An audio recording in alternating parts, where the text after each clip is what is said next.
میں اور اپنے لفظوں کو بہتر کروں، 3 کام اللہ کرتا ہے اور ہم وہی 3 کام مجلس میں کرتے ہیں، اور ہمیں اللہ نے حکم دیا ہے کہ یہ تینوں کام تم بھی کرو۔ سب سے پہلا کام نبی اور آل نبی پہ درود، صلوات، درود۔ لہذا اللہ اعلان کرتا ہے ان اللہ و ملائکتہ یصلون علی النبی، اللہ اور ملائکہ نبی کے اوپر صلوات بھیجتے ہیں۔ یا ایھا الذین آمنوا صلوا علیہ وسلموا تسلیما، اے صاحبان ایمان تم صلوات بھی بھیجو اور تسلیم بھی رہو۔ اس کام میں اللہ ملائکہ کو اور ہمیں شریک کرنا چاہتا ہے، ہمیں اپنے ساتھ ملانا چاہتا ہے۔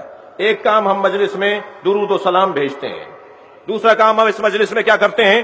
اس مجلس میں دوسرا کام ہم عزیزان گرامی انتظار کرتے ہیں۔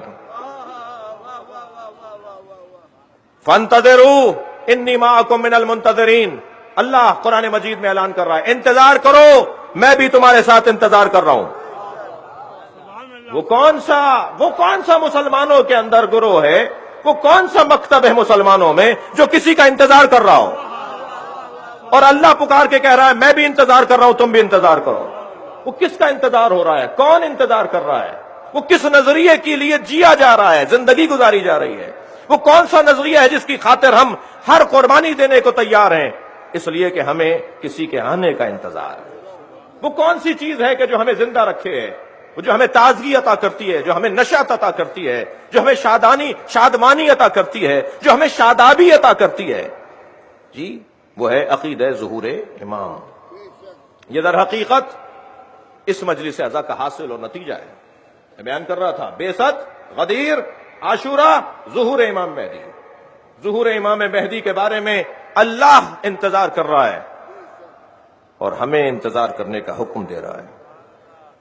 جو اللہ کرتا ہے اور ہمیں شریک کرنا چاہتا ہے۔ تیسرا کام سورہ مبارکہ بقرہ آیت نمبر 159، اللہ ارشاد فرما رہا ہے الذین یکتمون ما انزل، وہ لوگ کہ جو اللہ کی طرف سے نازل شدہ چیزوں کو چھپاتے ہیں اور حق بیان کرنے سے گریز کرتے ہیں۔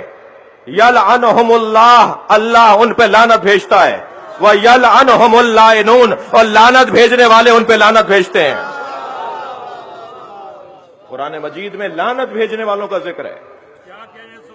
میں اپنے ان بچوں اور جوانوں سے کہوں گا جا کر ایک سائٹ دیکھیں، ریبورن اہل بیت، www ریبورن اہل بیت، اہل بیت کے نئے چاہنے والوں نے جو مکتب اہل بیت میں نو وارد ہوئے ہیں، تازہ وارد ہوئے ہیں، ابھی جنہوں نے مکتب اہل بیت کو اپنایا ہے، 500 سے زیادہ وہ افراد ہیں جنہوں نے اپنے احساسات اور جذبات کو سائٹ پر ڈالا ہوا ہے۔ ان میں سے ایک مسیحی کہتا ہے میں شیعہ کیوں ہوا ہوں؟ وہ کہتا ہے میں شیعہ ہوا ہی اس لیے ہوں کہ جب قرآن کی یہ آیت میں نے پڑھی جس میں لکھا ہوا تھا کہ اللہ لعنت کرتا ہے اور لعنت کرنے والے لعنت کرتے ہیں، تو میں بہت سے مکتب والوں کے پاس گیا کہ آپ کس پہ لعنت کرتے ہیں، تو سب نے مجھے کہا ہم کسی پہ لعنت نہیں کرتے، مگر میں ایک مکتب کے پاس گیا، انہوں نے کہا ہم ان پہ لعنت کرتے ہیں جو حق چھپاتے ہوں۔ صلوات پڑھیں گے محمد و آل محمد۔